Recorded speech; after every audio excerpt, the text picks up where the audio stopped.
వైఎస్ఆర్ కాంగ్రెస్ పార్టీకి అలాగే జగన్మోహన్ రెడ్డికి సిద్ధాంతకర్తలో ఒకరైన విజయసాయిరెడ్డి ఆ పార్టీకి, ఆ కుటుంబానికి, ఆ పార్టీ రాజకీయాల్లో జగన్మోహన్ రెడ్డి, రాజశేఖర్ రెడ్డి కుటుంబంలో ఆర్థిక వ్యవహారాలన్నిటికీ పాత్రధారి, సూత్రధారి, సలహాదారుడు అన్నీ ఇంకా ఆయన లేకుండా ఆ కుటుంబం యొక్క వ్యాపార రాజకీయ కార్యకలాపాలు లేవు. ఏది రాజశేఖర్ రెడ్డి గారి రెజ్యూమ్ తర్వాత, అంతకు ముందంటే వాళ్ళది వేరు, కానీ తర్వాత ఈయన ఎంటర్ అయ్యాడు. సో ఇంత కీలకమైన వ్యక్తి ప్రభుత్వం మారిన తర్వాత, ఆంధ్రప్రదేశ్లో ప్రభుత్వం మారిన తర్వాత 151 సీట్ల నుంచి 11 సీట్లకి జగన్మోహన్ రెడ్డి పడిపోయిన తర్వాత కేసులన్నీ ఒక్కొక్కటిగా ముదురుతుంటే, ఎంక్వైరీలు ఒక్కొక్కరుగా దొంగలు దొరుకుతుంటే, అమాయకులు అని చెప్పుకునే వాళ్ళు హంతకులుగా నిరూపితం అవుతుంటే, ఎప్పుడు ఎవరి మెడకి ఏ ఉచ్చు బిగుసుకుంటుందో తెలియని పరిస్థితులు దాపురిస్తున్న రోజుల్లో ఆయన పార్టీని వదిలేశారు. విజయసాయిరెడ్డి గారు పార్టీని వదిలేశారు. నేను రాజకీయాలను కూడా వదిలేస్తున్నానన్నారు. మెచ్చుకోదగ్గింది, అభినందించాల్సిన విషయం ఏంటంటే ఎంపీ పదవికి కూడా రాజీనామా చేశారు. ఈ రోజుల్లో చాలా అరుదు. పార్టీని వదులుతారు కానీ పదవిని వదలరు చాలామంది కాదు, ఫర్ దట్ మ్యాటర్ ఏదో 100కో 1 ఒక్కడు అన్నట్టుగా విజయసాయిరెడ్డి గారిని మనం ఆ కోవలో వేసుకోవచ్చు. పదవి విషయంలో, ఎంపీ పదవి విషయంలో మరి ఆయన ఆలోచనలు ఏంటి మనకు అనవసరం. అప్పట్లో రకరకాల చర్చలు జరిగాయి. ఇప్పుడు వదిలేసి తర్వాత బీజేపీ నుంచి తీసుకుంటాడంట, లేకపోతే టీడీపీ నుంచి తీసుకుంటాడంట. ఎవరికి తోచిన ఊహాగానాలు వాళ్ళు చేశారు. కానీ ఆ నిమిషానికి ఆయన పదవి వదిలేశాడు. వదిలేసి సంవత్సరం దగ్గర అవుతుంది, ఇప్పటివరకు మళ్ళీ తీసుకోలేదు. ఏ పార్టీలోనూ చేరలేదు. నేను రాజకీయాల్లో చేరను, వ్యవసాయం చేసుకుంటాను అన్నారు. ఈ మధ్య అక్కడక్కడ లీకేజీలు వస్తున్నాయి. ఆయన మళ్ళీ రాజకీయాల్లోకి రాబోతున్నారు, బీజేపీ వైపు వెళుతున్నారని, ఇంకే రకరకాలుగా ఊహాగానాలు వస్తున్నాయి. ఎక్కువ ఇది జరుగుతున్నది అయితే బీజేపీకి వెళ్తారని అంటున్నారు. ఓకే, అది రాజకీయాల్లో ఆయనకు ప్రవేశం ఉంది, ఆ గ్రిప్ ఉంది, ఆ అనుభవం ఉంది. ఢిల్లీ స్థాయిలో పొలిటికల్ లాబియింగ్ చేయగలిగిన కెపాసిటీ ఉంది, చేయవచ్చు కూడా. కాకపోతే ఆయన రాజకీయాల్లో నుంచి బయటకు వచ్చేసిన తర్వాత కొద్దిగా స్ట్రోక్ మీద స్ట్రోక్ ఇస్తున్నారు జగన్మోహన్ రెడ్డికి.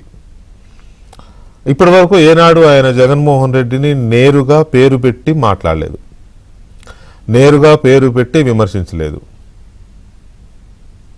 పార్టీలో కొంతమంది అంటారు, లేకపోతే స్కాముల గురించి మాట్లాడతారు. స్కాములో పలానా వాడు ఇలా చేశాడు, పలానా వాడు అలా చేశాడు అంటారు. కానీ మరి అది ప్రేమ లేక గౌరవమా లేక భక్తా లేక భయమా? భయం కూడా ఉంటుంది, డెఫినెట్గా భయం ఉంటుంది. జగన్మోహన్ రెడ్డి అంటే భయం లేకుండా ఎలా ఉంటుంది? ఎందుకంటే అందరికీ ఆ రకమైన రాజకీయం చూసిన వాళ్ళు కాబట్టి భయం లేకుండా ఎలా ఉంటుంది? అది కూడా ఉండొచ్చు. ఏమైనా కూడా జగన్మోహన్ రెడ్డి గారి పేరు మాత్రం ఆయన తీసుకోవట్లేదు. కానీ ఆయన విసిరే ప్రతి బాణం జగన్మోహన్ రెడ్డికే తగులుతుందని ఆయనకి తెలుసు, వినే మనకి తెలుసు. అలా విసురుతూ ఉంటారు. లిక్కర్ స్కామ్కు సంబంధించి 2 సార్లు విచారణకు హాజరైన ఆయన ఇప్పుడు జైల్లో ఉన్న వాళ్ళందరినీ దాదాపు ఆయనే పట్టించాడు. రాజకేశ్వరరెడ్డి కావచ్చు, మిథున్ రెడ్డి కావచ్చు, ఇంకొకరు చాలామంది పేర్లు ఎందుకు, కానీ అందరూ ఆల్మోస్ట్ ఆయన ఇచ్చిన లీడ్స్ ద్వారానే దర్యాప్తు ముందుకు జరిగింది. దర్యాప్తు బృందం, దర్యాప్తు ఏజెన్సీ ముందుకెళ్ళింది, వాళ్ళందరినీ తీసుకొచ్చి లోపలేసింది. ఇక ఈ కేసులో లిక్కర్ స్కామ్లో తేలాల్సింది ఏంటి అంటే, పోయిన డబ్బెంత, ఆ డబ్బు ఎక్కడుంది, దాన్ని ఎలా పట్టుకురావాలి అనేది ఒకటి. రెండవది, ఈ మొత్తం స్కామ్లో అంతిమ లబ్ధిదారు ఎవరు అందరికీ తెలుసు. వివేకానంద రెడ్డి గారి హత్య కారకులు ఎవరు అంటే పులివెందుల పూలంగళ్ళ దగ్గర నుంచి మొత్తం తెలుగు రాష్ట్రాల్లో ఎక్కడ అడిగినా ఎవరిని అడిగినా చెప్తారు. అలాగే లిక్కర్ స్కామ్లో అంతిమ లబ్ధిదారు ఎవరు అని అంటే ఎలిమెంటరీ స్కూల్ పిల్లలు కూడా చెప్పగలరు ఎవరు అనేది. సో ఈ సిచ్యువేషన్లో ఆయనకి ఈడీ నోటీసులు వచ్చింది 22వ తారీఖున విచారణకు రమ్మని. ఈడీ అంటే ఫైనాన్షియల్ మ్యాటర్స్. ఆ ఎంక్వైరీలో భాగంగా లిక్కర్ స్కామ్ని టేకప్ చేసింది కాబట్టి వచ్చింది. ఈ నేపథ్యంలో ఆయన నిన్న ఒక ట్వీట్ వదిలారు. ఆ ట్వీట్ ఏంటంటే డైరెక్ట్గా జగన్మోహన్ రెడ్డిని లేదా జగన్మోహన్ రెడ్డి భారతిరెడ్డి వారిద్దరు దంపతులిద్దరిని ఉద్దేశించి చెప్పినట్టుగానే కనపడుతుంది. ఎందుకంటే ప్లూరల్ వాడారు ఆయన, బందీ అనలేదు, బందీలు అన్నారు. కోటరీ మధ్యలో ఇరుక్కున్న బందీలు జాగ్రత్త పడండి అన్నారు. అంటే భార్యాభర్తను ఉద్దేశించి అన్నారు అనేది ఒక చర్చ ఉంది. ఏంటి ఆయన ఉద్దేశం ఏంటంటే అమ్ముడు పోయిన కోటరీని నమ్ముకొని మీరు రాజకీయం చేసినా లేకపోతే ఆ కోటరీని నమ్ముకొని మీరు పదే పదే వాళ్ళు చెప్పింది మీరు విన్నా కూడా భ్రష్టు పట్టిపోతారు, ఇంకా మాట్లాడితే శంకరగిరి మాన్యాలు పట్టుకుని పోతారు అని ఆ పదం వాళ్ళది కానీ ఆ సెన్స్లోనే చెప్పాడు ఆయన. ఏంటా కోటరీ? ఎవరా అమ్ముడుపోయిన కోటరీ? కోటరీలో ఆ ప్రముఖులు ఎవరు? అమ్ముడుపోయిన ప్రముఖులు. ఎందుకంటే ఈయన బయటకు వచ్చేంత వరకు ఆ పార్టీలో నంబర్ 2 ఎవరు అంటే ఎవరైనా టక్కును చెప్పేది విజయసాయిరెడ్డి అని అంటారు. సరే, ఈయన బయటికి రావడానికి కొద్ది నెలల ముందు మాత్రం నంబర్ 2 ఎవరంటే సజ్జల రామకృష్ణారెడ్డి అని పేరు వచ్చింది. ఎందుకంటే విజయసాయిరెడ్డిని జగన్మోహన్ రెడ్డి పక్కన పెట్టాడు అనే చర్చ బాగా పార్టీలో ఇంటా బయట చర్చ జరిగింది. కాబట్టి సజ్జల రామకృష్ణారెడ్డి అన్ని శాఖల మంత్రిగా, సకల శాఖ మంత్రిగా అన్నీ తానే చూసుకున్న వ్యవహారం కాబట్టి వీళ్ళిద్దరికీ చెడింది, బెడ్స్ కొట్టిందని కూడా చర్చ వచ్చింది. విచ్ ఈజ్ ఫ్యాక్ట్, అది నిజం కూడా. సో ఈ పరిస్థితుల్లో ఆయన ఈ అమ్ముడు పోయిన కోటరీని నమ్ముకుంటే మీ పరిస్థితి అత్యంత దయనీయంగా ఉంటుంది. అమ్ముడుపోయిన కోటరీల మధ్య బందీలుగా ఉన్న ఓ ప్రజానాయకులారా ఆలోచించుకోండి. భవిష్యత్తులో ఇక్కడ మీకు ఏం జరగబోతుందో ఇప్పటికైనా గుర్తించండి అంటూ వెనిజులాలో భారీ ప్రజాదరణతో ఎన్నికైన తర్వాత ఆర్మీ, నేవీ, ఎయిర్పోర్ట్, ఇంటెలిజెన్స్ అధిపతులు అంతమంది చుట్టూ ఉన్న మిసైళ్లు, యుద్ధ విమానాలు, భారీ సైన్యం ఎంతగా ఉన్నా ఆ దేశాధ్యక్షుణ్ణి, అతడి భార్యని ప్రెసిడెన్షియల్ ప్యాలెస్ నుంచి అమెరికా ఎలాంటి ప్రతిఘటన లేకుండా తీసుకెళ్లిందంటే కారణం ఏమిటి? వారంతా అమ్ముడు పోవడమే కదా అని ఆయన వేసిన పోస్ట్ చాలా ఇన్డెప్త్ మీనింగ్ ఉంది. నువ్వు 30 మీటర్ల ఎత్తున కంచె కట్టుకున్నావు ఇంటి చుట్టూ, 900 మంది సెక్యూరిటీ పెట్టుకున్నావు అధికారికంగా. ఇప్పుడు సరే గవర్నమెంట్ ఇచ్చిన జీతింది, నువ్వు మాత్రం ప్రైవేట్ సెక్యూరిటీ పెట్టుకున్నావు. ఎటు వెళ్ళినా రాజు వెడలే అన్నట్టుగానే వెళుతున్నావు. ఇప్పటికీ ప్రతిపక్ష నేత హోదా లేకపోయినా నిన్ను చూసి నువ్వేదో పెద్ద భ్రమపడుతున్నావు, నా చుట్టూ ఇంతమంది ఉన్నారు, ఏమీ కాదు అని. వెనిజులా అధ్యక్షుడు చూడు పిచ్చోడా, బ్రహ్మాండమైన ప్రజాదరణతో గెలిచాడు, దేశాధ్యక్షుడు, ఎంత సెక్యూరిటీ, ఆయన అనుకున్నది చిటికేస్తే జరుగుతుంది కదా. కానీ ఎవరికి ఏమీ జరగకుండా ఎవ్వరికి ఏమీ కాలేదు. ఆయన చుట్టూ ఉన్న కోటరీ లేకపోతే ఆయన అధికారులు, ఆ నిఘా విభాగాధిపతులు కానీ సైన్యాధిపతులు ఎవరికి ఏమీ కాలేదు, అందరూ బాగానే ఉన్నారు. అమెరికా వచ్చింది, భార్యాభర్తలు ఇద్దరిని వేసుకెళ్ళిపోయింది. ఎవరు భార్యాభర్తలు అంటే వెనిజులా అధ్యక్షుడు, ఆయన భార్య వేసుకెళ్ళిపోయింది, తీసుకెళ్ళి జైల్లో పెట్టింది. భలే కోట్ చేశారు. నీ చుట్టూ ఉన్న వాళ్ళు అలాగే ఉంటారు, నువ్వు నీ భార్య అనలేదు, కానీ బందీలుగా ఉన్న ప్రజానాయకులారా అని అన్నారు. అంటే ఏమనుకుంటాం మనం, ఇంకా భారతిరెడ్డి గారు జగన్మోహన్ రెడ్డి గారే కదా, ఇందులో పెద్ద నేనేమి విడమర్చి చెప్పేంత రాకెట్ సైన్స్ ఏం లేదు, ఈజీగానే అర్థమవుతుంది అందరికీ.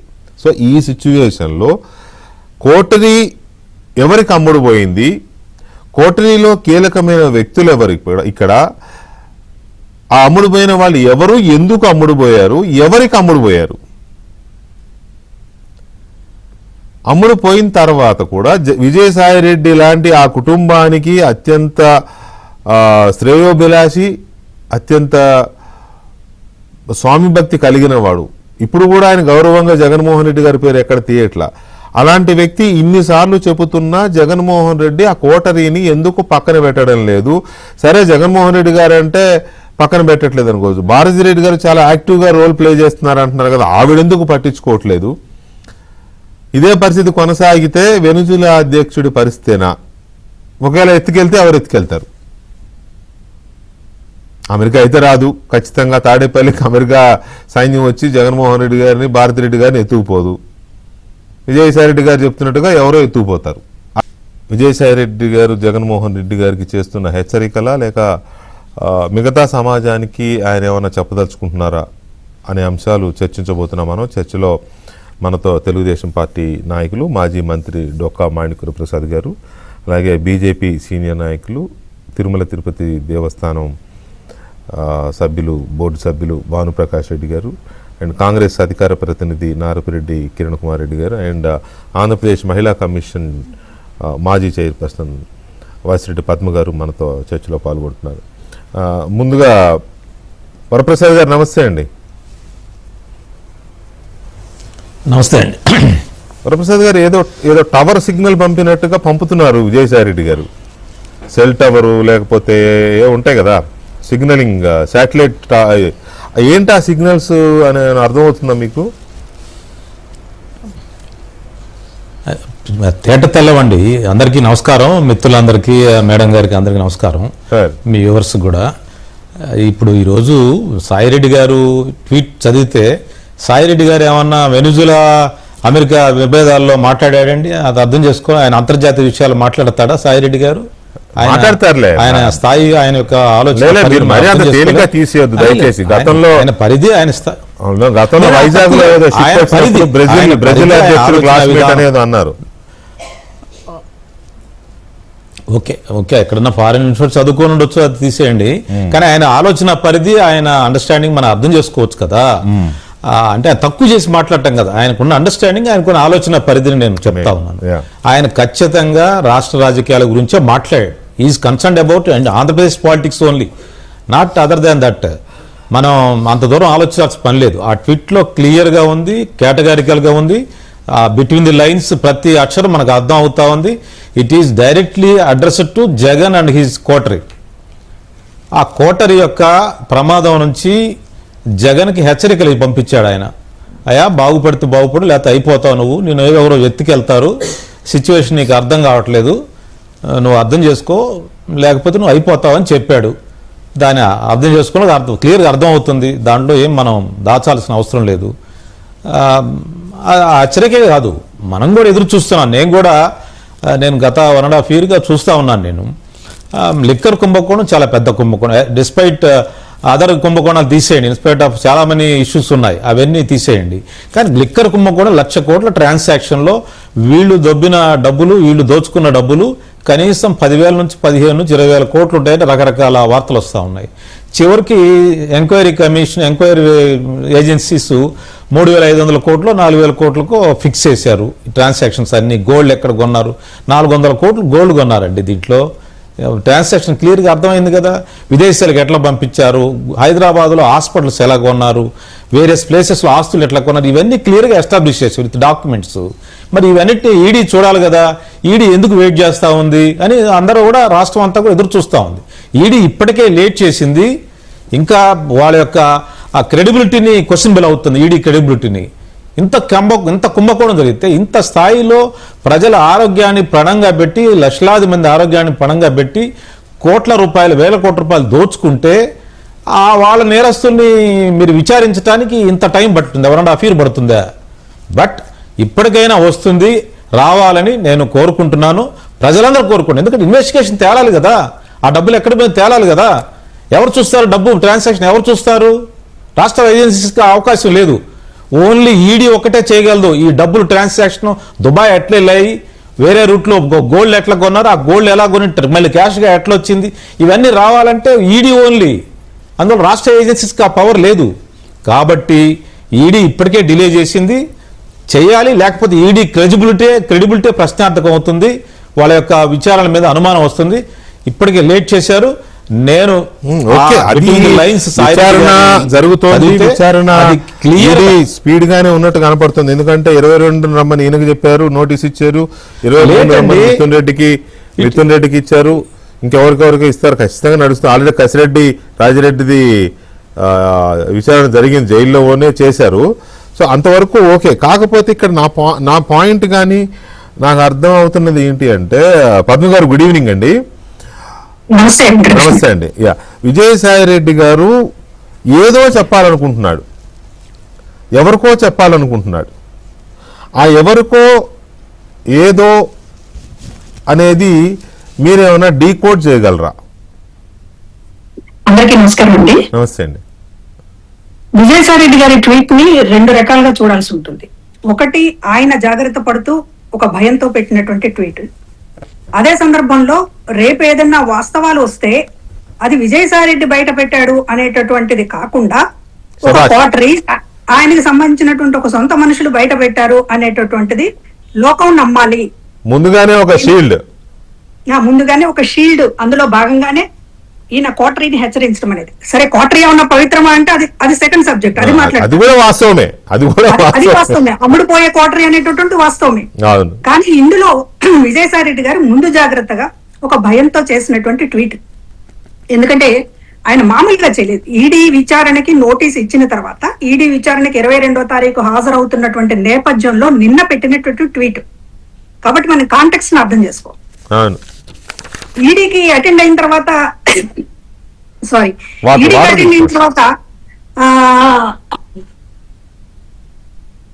నేను కొంచెం గ్యాప్ తీసుకుంటాను, కొంచెం తగ్గొస్తుంది. ఓకే, నేను భాను గారితో మాట్లాడతాను. భాను గారు నమస్తే అండి. నమస్కారం అన్న. భాను గారు, ఇక్కడ పద్మ గారు నిజంగా రైట్లీ కోటెడ్. ఎల్లుండి 22వ తేదీన ఈడీ విచారణకి విజయసాయి రెడ్డి గారు వెళ్తున్నారు. వెళ్లే ముందు ఈ ట్వీట్ వేశారు. ఈ ట్వీట్ ద్వారా ఆయన ఏం చెప్పదలుచుకున్నారు? డెఫినెట్ గా ఈయనకున్న అలవాటు ఏంటంటే ఏదైనా విచారణకు హాజరైతే బయటకు వచ్చి మీడియాతో మాట్లాడతారు.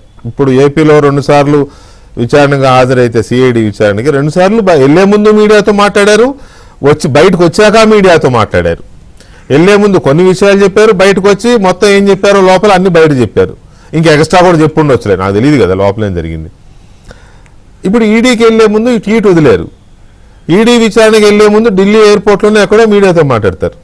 మళ్ళీ బయటకు వచ్చాక కూడా మాట్లాడే అవకాశం ఉందని నేను అనుకుంటున్నా. ఆ రోజు ముందుగా తెలివిగా వెంకటకృష్ణ అన్నాడు కాబట్టి మనం మాట్లాడకూడదు అనుకుంటే నేను చేయగలిగింది లేదు. కానీ సో ఈ ట్వీట్ ద్వారా ముందుగానే తనను తాను ఒక ఎలిబి క్రియేట్ చేసుకోవడం అంటాం, లేకపోతే ఒక తనను తాను సేవ్ చేసుకోవడం కోసం వదిలేదనుకోవచ్చా ఈ ట్వీట్? మీకేమనిపిస్తుంది? వెంకటకృష్ణ, మీకు ప్యానల్ ఉంటే పెద్దలందరికీ నమస్కారాలు. నమస్తే అండి. చిన్నప్పుడు ఒక 2 సినిమాలు చూస్తున్నానన్న, గండికోట రహస్యం, రాజకోట రహస్యం, అట్లా ఈ తాడేపల్లి కోట రహస్యాలంతా కొంతమందికి తెలుసు, దాంట్లో ఎక్కువ విజయసాయి రెడ్డి గారికి తెలుసు. కోటరీ రహస్యాలు అదే కోటరీ కొంతమందికి, ఎందుకంటే ఆ కోట ప్యాలెస్ లోకి అందరికి అనుమతి లేదన్న. తాడేపల్లి ప్యాలెస్ మీరు కానీ గమనించినట్టయితే రెస్ట్రిక్టెడ్ పీపుల్ కి, అది ప్రజా దర్బార్, పైకేమో ప్రజా దర్బార్ ఉంటుంది కాబట్టి అది రాజ దర్బార్ మాదిరిగా నడిపించుకున్నాడు ఆయన. కొందరికే మహామంత్రులకి, రాజగురువులు అర్థమైంది కదా, రాజగురువులకి కొందరికి మాత్రమే దాంట్లో పరిమిత సంఖ్యలో అనుమతి ఇచ్చుకొని ఆ రహస్యాలు మంతనాలు మాట్లాడుకుంటే. కాబట్టి విజయసాయి రెడ్డి గారు ట్వీట్ చేశారంటే ఖచ్చితంగా ఏదో భారీ ఎత్తున తాడేపల్లి ప్యాలెస్ లో మొత్తం కూసాలు కదిలిపోయే దిశగా ఏదైనా జరుగుతుందేమో అని చెప్పి నాకు అనుమానాలు ఉన్నాయండి. ఎందుకంటే విజయసాయి రెడ్డి గారు సాధారణ వ్యక్తి కాదు. 1 and 2 వాళ్ళిద్దరికి ఉన్నటువంటి అవినాభావ సంబంధం దేశ ప్రజలందరికీ తెలుసు. 1 and 2 అన్నిట్లో 1, 2గా ఉన్నారు వారు మొదటి నుంచి. అంటే ప్రజలు అనుకుంటే దాచుకునింది అంతా వీళ్ళిద్దరికే ఎక్కువ తెలుసు అని చెప్పి అనుకుంటున్నారు ఆంధ్రప్రదేశ్ రాష్ట్ర ప్రజలు. కాబట్టి వారు ఈ విధంగా ట్వీట్ చేశారంటే దాంట్లో మనం లోతుగా కానీ అధ్యయనం చేస్తే ఏదో తాడేపల్లి ప్యాలెస్ కి ప్రకంపనలు వచ్చే దిశగా ఉంటాయి అని చెప్పి నేను భావిస్తున్నాను. ఇంతకుముందు వరప్రసాద్ అన్న గారు మాట్లాడుతూ ఈడీ గురించి మాట్లాడారు అన్న. ఖచ్చితంగా కేడీలు ఎవరు ఈడీ దగ్గర నుంచి తప్పించుకునే ప్రసక్తే లేదన్న. ఆలస్యం అవుతుందేమో కానీ ఈ కేడీలు ఎవరు ఈడీ దగ్గర నుంచి తప్పించుకునే ప్రసక్తే లేదు. ఖచ్చితంగా మీరు అన్నట్టు రాబో రోజుల్లో కఠినంగా వ్యవహరిస్తే రోజులు కూడా దగ్గరలోనే ఉన్నాయని చెప్పి ఆశాభావాన్ని వ్యక్తం చేస్తూ, ఖచ్చితంగా మీరు కానీ గమనిస్తే మన ఈ ఎపిసోడ్లో ఈ తాడేపల్లి కోట రహస్యాలు అసలు ఇప్పుడు ఒక్కొక్కటేనా, ఇప్పుడు ఇంతే ఒకటే వదిలినాడు ఆయన. ఇంకా రాబో రోజుల్లో ఎన్ని వదులుతాడో, ఎన్నెన్ని విశేషాలు చెప్పబోతాడో విజయసాయి రెడ్డి గారు. ఖచ్చితంగా ఆయనతో పాటు ఆ కోటరీ, ముఖ్యంగా పక్కనటువంటి ఒక 5-6 మందికి తప్ప నాకు తెలిసినంత వరకు ఎక్కువ మందికి అక్కడ ఏం జరిగిందో, ఏం విషయాలు లోపల ఉన్నాయో బయటకు తెచ్చే అవకాశం చాలా తక్కువ ఉన్న. ఆ పేర్లు అందరికి, రాష్ట్ర ప్రజలందరికీ తెలుసు. నేను కోట్ చేయాల్సిన అవసరం లేదు. ఆ కోటరీ దగ్గర ఉన్న కోటరీ ఎవరెవరు వారు ఏమంటారు వితౌట్ అపాయింట్మెంట్ ముఖ్యమంత్రి గారిని, అప్పటి నుండి ముఖ్యమంత్రి గారిని కలిసినారో, ఏమేం జరిగిందో, ఆంధ్రప్రదేశ్ని ఏ విధంగా దోచుకున్నారో, ఆంధ్రప్రదేశ్ రాష్ట్రాన్ని అన్నపూర్ణ ప్రదేశ్ ఉన్నట్టు ఆంధ్రప్రదేశ్ రాష్ట్రాన్ని ఏ విధంగా వాళ్ళు బాగుపడి ఆంధ్రప్రదేశ్ రాష్ట్రాన్ని అప్పుల ప్రదేశ్గా, అంధకార ప్రదేశ్గా మార్చారో అందరికీ తెలుసు. అందుకనే 11 స్థానాలకు పరిమితం చేశారు.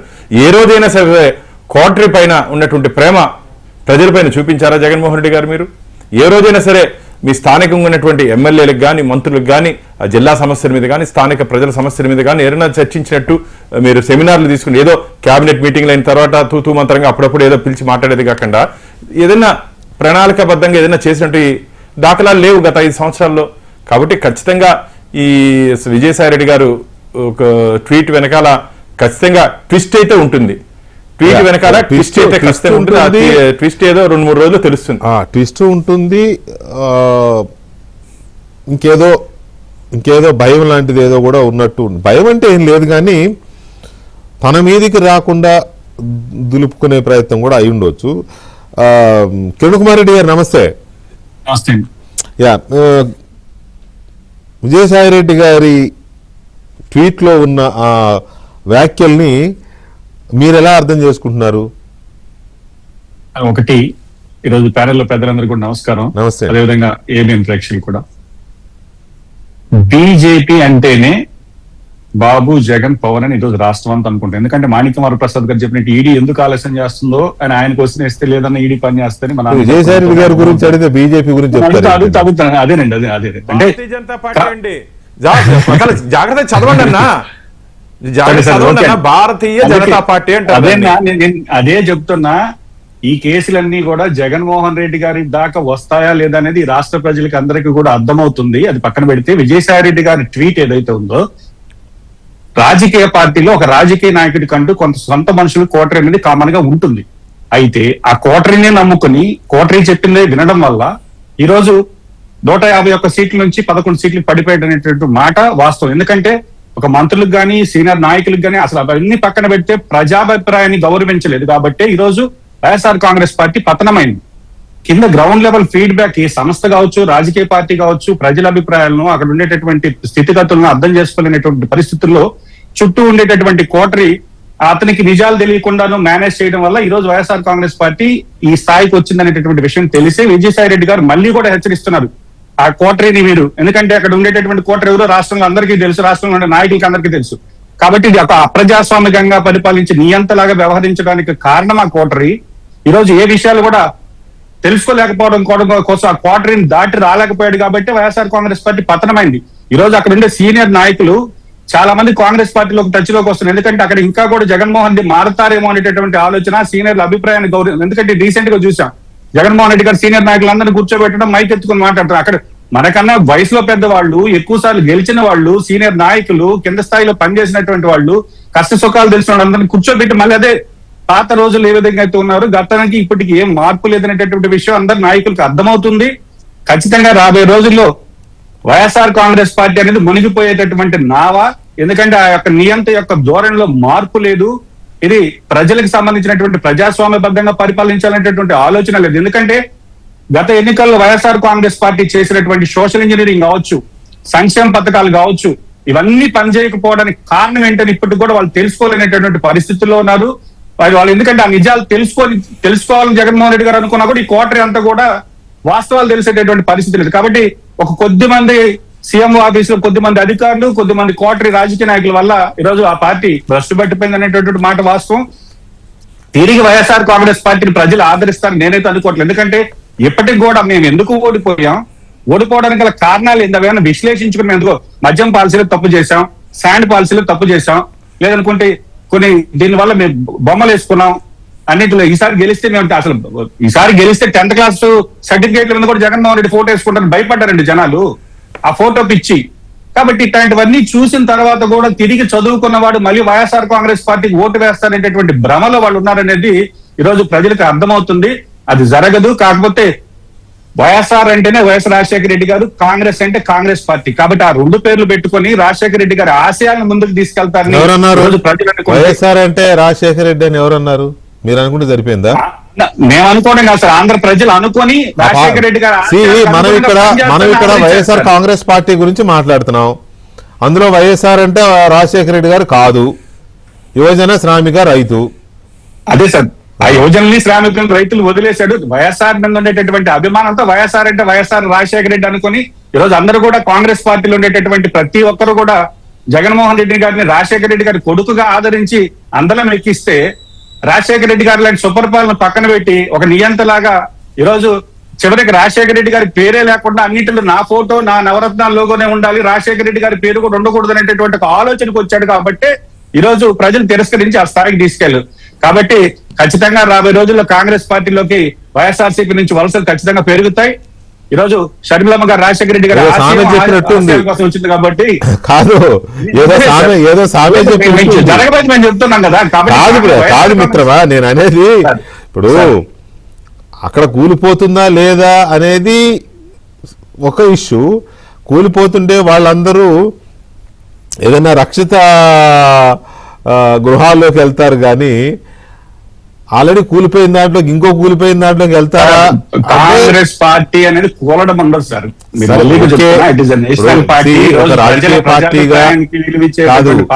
ఒక రాజకీయ పార్టీని కానీ లేకపోతే పార్టీలో పనిచేస్తున్న మిమ్మల్ని కానీ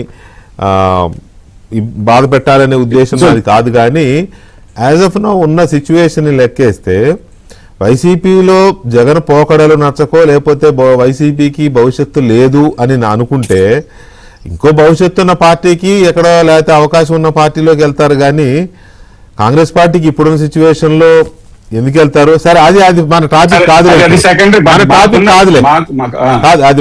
విజయసాయి రెడ్డి గారు స్పష్టంగా ఆ కోటరీ వల్ల మీరు నష్టపోయారు, తిరిగి ఆ కోటరీ అలానే ఉంది కాబట్టి చూసుకోమని. ఎందుకంటే ఆయనకి ఎంత ఉన్నా కూడా గతంలో జగన్మోహన్ రెడ్డి గారి దగ్గర ఉన్నారు కాబట్టి ఆయన మీద ఉండే ప్రేమ ఆయనకి చచ్చిపోవట్లేదు. పాపం ఆయన వదిలిపెట్టిపోయినా జగన్మోహన్ రెడ్డి గారికి విజయసాయి రెడ్డి మీద ప్రేమ ఉంది కాబట్టి పేరు లేకుండానే ఏదో హెచ్చరికలు జారీ చేయడమో చూసుకోమని జాగ్రత్తలు చెప్తున్నట్టుగా కొద్దిగా మనం మాట్లాడుతున్నాం. కాబట్టి స్పష్టంగా విజయసాయి రెడ్డి గారు మాకు ఉన్నటువంటి సమాచారం ఏంటంటే విజయసాయి రెడ్డి గారిని కానీ జగన్మోహన్ రెడ్డి గారిని కానీ బీజేపీ కాపాడుతుంది అనేటటువంటిది ఈ రోజు రాష్ట్ర ప్రజలకు అర్థమైంది. కాపాడుతుంటే దానికి భానుప్రకాష్ రెడ్డి గారు సమాధానం చెప్పుకుంటారు. కిరణ్ ఒక్క నిమిషం ఆగండి, చెప్తున్నప్పుడు నేను అడ్డుపడినప్పుడు ఆగండి. మీరు చేసే ఆరోపణకి భానుప్రకాష్ రెడ్డి గారు ఏం చెప్తారో చెప్పుకొని. పద్మ గారు, ఇందాక మీరు చెప్తూ ఆపారు, దాన్ని డీకోడ్ చేయమని నేను అడిగాను. విజయసాయి రెడ్డి గారి యొక్క ఉద్దేశాన్ని కానీ ఆ ట్వీట్ ని కానీ డీకోడ్ చేయమని నేను అడిగాను. ఇప్పుడు లిక్కర్ స్కామ్ లో ప్రభుత్వం చేసినటువంటి ఒక పబ్లిక్ దోపిడీ, దీనికి సంబంధించినటువంటి ఒక విజిల్ బ్లోయర్ అని అనను, కానీ సాయి రెడ్డి గారు మొట్టమొదట దర్యాప్తులో లీక్ ఇచ్చి ఇది ఎలా జరిగింది అనేటటువంటిది కసిరెడ్డి రాజిరెడ్డి అనేటటువంటి అతన్ని ఒక విలన్ గా ప్రొజెక్ట్ చేసి మీడియా ముందు ఆయన ఓపెన్ గా మాట్లాడాడు. ఇప్పుడున్న జైల్లో ఉన్న వాళ్ళందరూ ఆల్మోస్ట్ విజయసాయి రెడ్డి గారి స్టేట్మెంట్స్ తర్వాతనే జరిగినాయి. తర్వాత అధికారులు ఎవరైనా అప్రూవర్స్ గా ఇద్దరు మారారు తప్ప మొత్తం వెనక నెట్వర్క్ ఎలా జరిగింది అనేటటువంటిది మాత్రం సాయి రెడ్డి గారు చెప్పినటువంటి దీనిలోనే నడిచింది. అందుకనే అప్పుడు కూడా ఆయన మీడియా ముందుకు వచ్చి జగన్మోహన్ రెడ్డి గారికి సంబంధం లేదు ఇది అనేటటువంటిది ఆ రోజు చాలా చెప్పారు. సంబంధం లేదు అన్నది కానీ జగన్మోహన్ రెడ్డి గారికి సంబంధం ఉంటుందని నేను అనుకోవట్లేదు అన్నాడు. దర్యాప్తులో తేలుతుంది, వీళ్ళందరూ ఇన్వాల్వ్ అయి ఉన్నారు తప్ప అసలు అంతిమ లబ్ధిదారు ఆయన అవ్వకపోవచ్చు అనేటటువంటి ఇండికేషన్ ఆయన ఎప్పుడు జాగ్రత్త పడుతున్నాడు. అదే ఈ విషయం ఏమిటంటే జగన్మోహన్ రెడ్డి గారికి వ్యతిరేకంగా మాట్లాడటము అంటే ప్రాణాల మీద ఆశ వదులుకోవాలి. ఆ విషయం అందరికంటే విజయసాయి రెడ్డి గారికి బాగా తెలుసు. కాబట్టి చేయాల్సిందంతా చేస్తున్నారు. కానీ జగన్మోహన్ రెడ్డి గారికి మాత్రం ఈయన ఒక ప్రొటెక్టర్ గా ఆయన ఎప్పటికప్పుడు క్రియేట్ చేస్తూ వస్తున్నారు. కాబట్టి కోటరీ అడ్వాంటేజ్ తీసుకోకుండా ఎగో సాయిరెడ్డి ఈడీకి వెళ్ళాడు, మొన్న అప్పుడు సిట్కి వెళ్ళాడు, మొత్తం మనకు సంబంధించినటువంటి విషయాలన్నీ చెప్పాడు. రేపు ఈడీకి వెళ్తున్నాడు. ఇతన్ని అంటే ఈడీ దర్యాప్తులో వాళ్ళ దర్యాప్తులో స్వయంగా తెలిసినా లేదా ఇప్పటికే అరెస్ట్ అయ్యి ఉన్నటువంటి వాళ్ళు మొత్తం కక్కేసి ఉన్నప్పటికీ కూడా అది సాయిరెడ్డి మీద నెట్టేద్దాములే అనేటటువంటి ప్లాన్ కోటరీకి ఉంటుంది. ఇప్పుడు ఉన్నటువంటి కోటరీ అవును. సాయిరెడ్డి ఈడీకి అటెండ్ అయ్యి మొత్తం చెప్పేశాడు అనేటటువంటిది జగన్మోహన్ రెడ్డి దగ్గర ఒక పిక్చర్ ఇచ్చేటటువంటి ప్రయత్నం వాళ్ళు చేస్తారు, సహజమే. ఎందుకంటే విభజించి పాలించు అనేటువంటి దాన్ని రంగరించి పోసాడు జగన్మోహన్ రెడ్డి గారి పార్టీలో. ఇట్లా ఉంటేనే ఇది మనం పబ్బం గడుపుకోగలం అని ఆయనకు అర్థమైంది కనుక సాయిరెడ్డి మీద సజ్జల మీద ఇంకొకళ్ళు ఏ ఒక్క ఇద్దరు లీడర్స్ కి పార్టీలో పడదు. మొత్తం కుంపట్లు పెట్టడంలో అది లీడర్షిప్ టాక్టిక్స్ అంతే. ఆయన జగన్మోహన్ రెడ్డి గారి థీరీ అది. కాబట్టి ఇవాళ కోటరీని అనుకోవడం వల్ల లాభమే ఉంది. జీసారెడ్డి గారికి తెలియదా దీనికి కారణం ఎవరో? కోటరీనేనా అమ్ముడుపోయింది?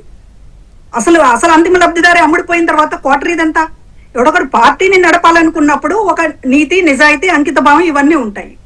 ఇది పార్టీ కాదు, దీన్ని ఒక దోపిడీ ముఠాగా నడిపించాలి. అధికారం అనేది డబ్బు సంపాదించడం కోసం అధికారం కోసం డబ్బు సంపాదించడం అనేటటువంటి దాని దగ్గర బయలుదేరిన తర్వాత అమ్ముడు పోని కోటరీ తప్పించి మీరు ఎవరిని నమ్మారు? ఈ దోపిడీకి ఉపయోగపడాలంటే మీకు కావాల్సినటువంటి కొంతమంది మీకు పనికొస్తారు. రాజకీయం చేయాలంటే మంచి వాళ్ళు కావాలి. మీరు పార్టీని ఎలా నడిపించారు? ప్రభుత్వాన్ని ఎలా నడిపించారు? మీకు ఉపయోగపడాలి, మీ స్వార్థానికి ఉపయోగపడాలి, మీ దోపిడీకి ఉపయోగపడాలి, మూడో కంటికి తెలియకుండా నరుకు రావాలి. ఈ వ్యవహారాలన్నీ నడపగలిగినటువంటి సమర్థులు ఎవరుంటారు? నీతి నిజాయితీగా ఉండేటటువంటి వాళ్ళు, లేకపోతే ముక్కుసూటిగా రాజకీయాలు చేసేవాళ్ళు ఈ సెటప్ లోకి ఇమ్మడలేరు కదా.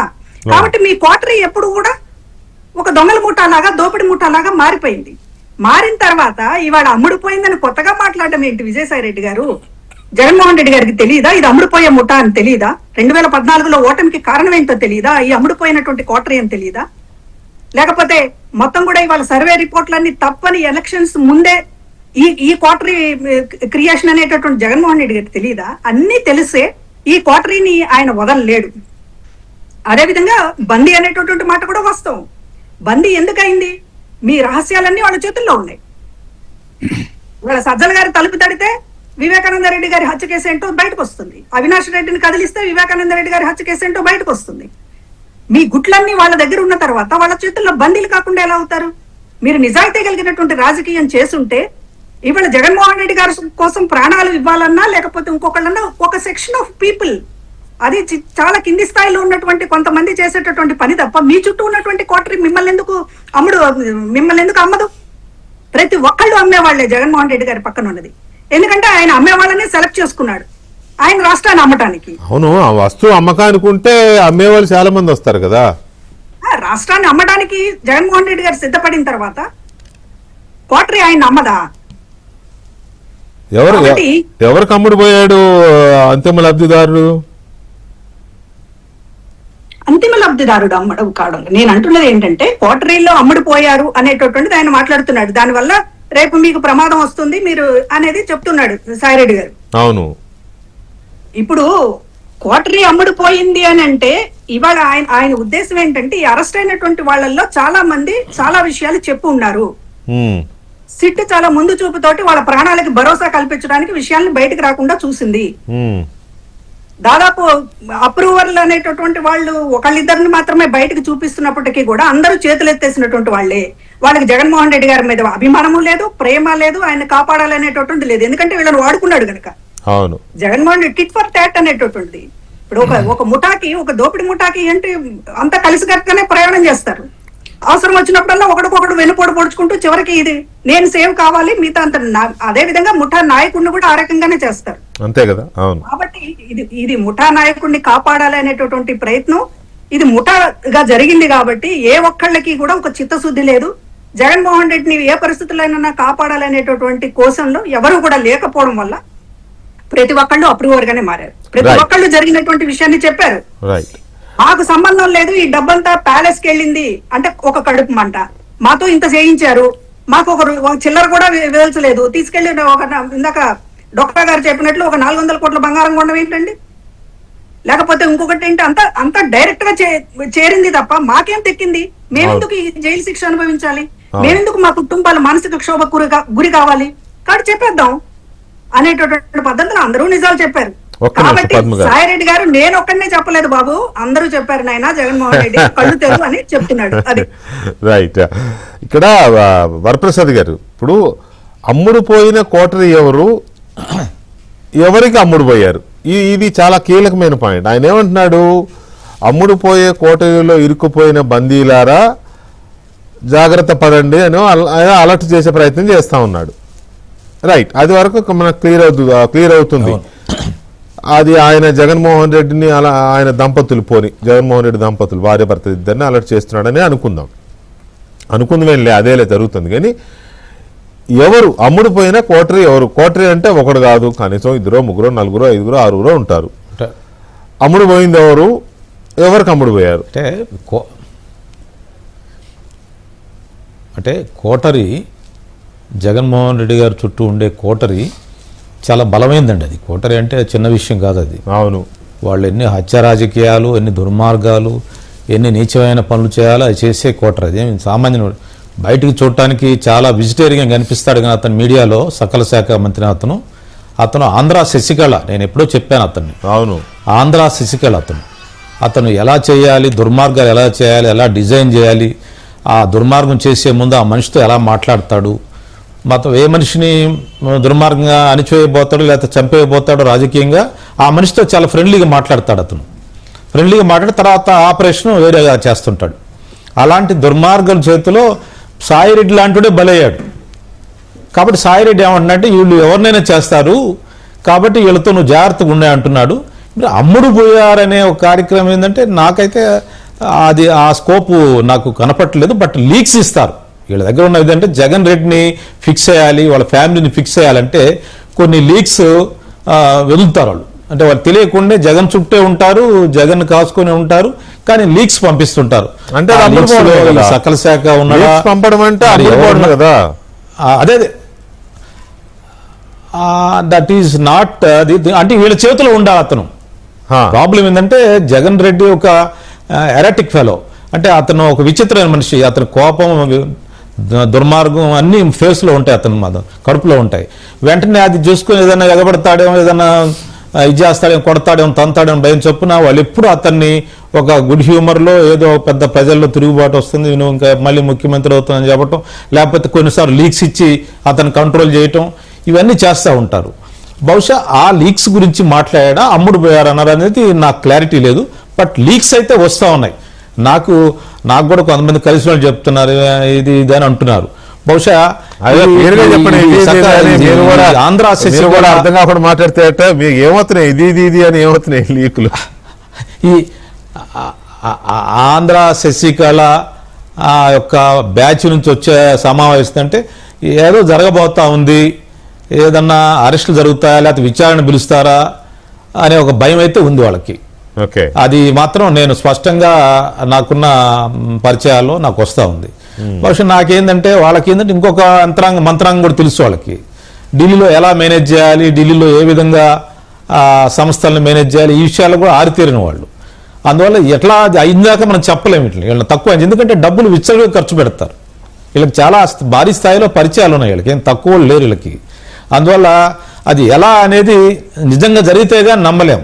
మన భాను గారు కొంచెం సంస్థలు చాలా స్ట్రాంగ్ ఉన్నాయని అంటున్నాడు, కానీ ఆయన నమ్మకాన్ని కాదని నాకు తెలిసిన కోణం అయితే అక్కడ వాళ్ళకి చాలా పలుకుబడింది. ఎలక్షన్ అయిపోయింది, గవర్నమెంట్ వచ్చింది, 174 సీట్లు వచ్చి గవర్నమెంట్ ఫామ్ అయితే నెల రోజుల్లో ఢిల్లీ వెళ్ళి ధర్నా చేశాడండి. ఎట్లా పర్మిషన్ ఇచ్చారండి నాకు అర్థం కాదు. ఢిల్లీలో ఎన్డీఏ ప్రభుత్వం మీదే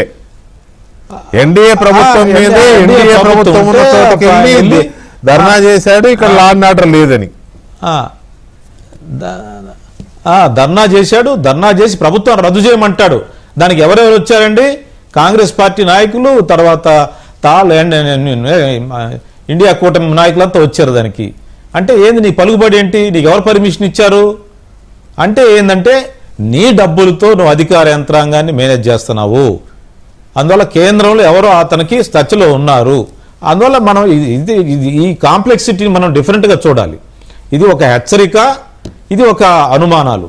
అందువల్ల నేనైతే చెప్పేది ఏంటంటే ఈ ఆంధ్ర శశికళ ఇది చాలా డేంజరస్. ఇది తెల్ల త్రాచు. ఇది చూడటం మొన్న వచ్చి ఏం చేశాడు, అమరావతి గురించి ఏం చెప్తాడు, 2 మాటలు మాట్లాడతాడు. జగన్ రెడ్డి అమరావతిని ముంచేస్తానంటాడు, ఇతను వచ్చి అది కాదండి ఇక్కడ కడితే బాగుండేది కదా అని ఇతను తిప్పుతాడు. ఇదంతా నాటకం. ఇది యాక్చువల్గా అతను జగన్ ట్యూన్ చేసేది, జగన్ గుడ్ హ్యూమర్లో పెట్టేది, డైలీ లేవగానే రాంగ్ బ్రీఫింగ్ రైట్ బ్రీఫింగ్, అతను ఎప్పుడు ఒక కోణంలో అతనికి చూపించేది ఇతనే. అతనికి కావాల్సిన విధంగా చూపిస్తాడు అతను. అందువల్ల is the culprit in the entire coterie team. కాబట్టి ఇలాంటి వాళ్ళు 2-3 ఉన్నారు. నాట్ ఓన్లీ శశికళతో పాటు ఒక 2-3 ఉన్నారు. మరి వాళ్ళు ఎవరనేది సాయిరెడ్డి గారికి తెలుసు.